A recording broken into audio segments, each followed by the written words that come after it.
1994 hebben we de eerste beursreis in Polen daar. En daar hebben we in Gargesen geweest.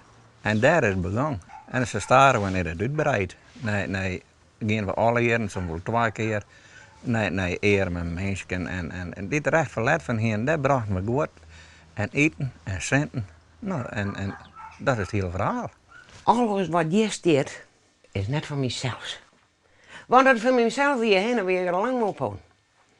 Want je bent er al dag en nacht mee bezig. Ik begin maas, rommel naar de hoeken, wat bij de wei, komen er mensen, dan zeg ik, nou ga je gewoon, zit je maar. Nou ja, daar ga je nou dat lampje.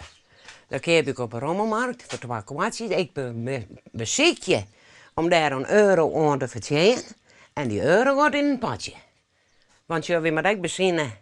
En we willen de mensen graag bedienen. We kopen hier appels en we jouwen ze weer voort.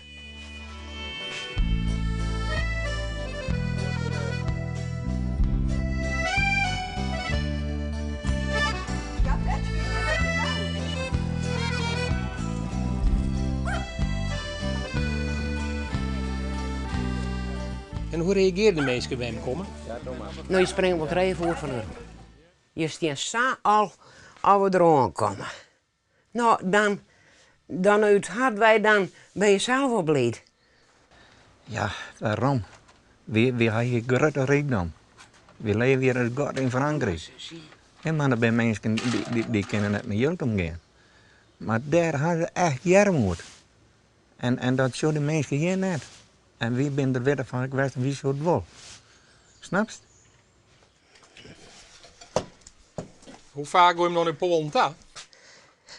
Nou, dat is de laatste jaren 1 keer. Eerst dienen we 2 keer in het jaar, maar het wordt te vol. Wie wil er op laat een dag ouder? Maar de mensen zeggen, terugzetten.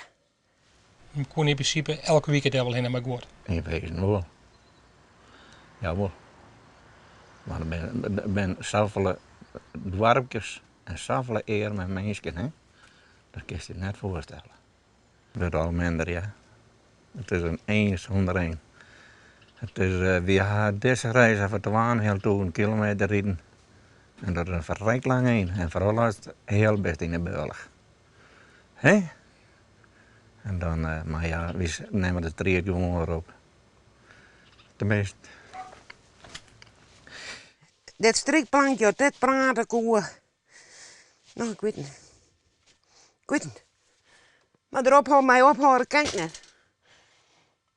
Al hoe graag ik wil. Ik wil direct niet meer. Maar je ziet één legkruisjes.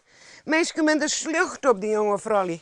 Daar leidt alles over kleven. Men krijgt u het Polen bij. Nou, en de mensen gaan het goed muis voor. En waarom zeg ik dan mijn stapje? Daar, Sjors, zulke mooie kleintjes gaan al je nieuwe binnen te huis in Wask. Wask, daar een doze. Leven, zo'n mooi bedje. De mensen gaan die een bedje voor de ben. De lietse bandjes leed bij mij op een slierbankje. De mensen moesten maar haar eigen eetjes dit zien. En altijd dat eeuwige ratterige rotjood. Bah! Als mensen hem nog dit zorgen en je wil hem helpen, wat kun je er dan doen? Wat kunnen ze doen? Je kan dus heel goede kleding brengen en schoon. Maar echt heel graag wil ik als u sponsoren. Want dat is echt heel belangrijk. Want wie moet ik heel hard werken om een paar centen binnen te krijgen. Maar uw beurs is leeg als we tussenkomen. En daar hebben we beiden nooit een spijt van. Nee, hè? En wie doen het beide, u dus hard blij. En verder kan ik net zeggen. Alle leefden hebben voor elkaar. Zo, we hebben echt van een oor.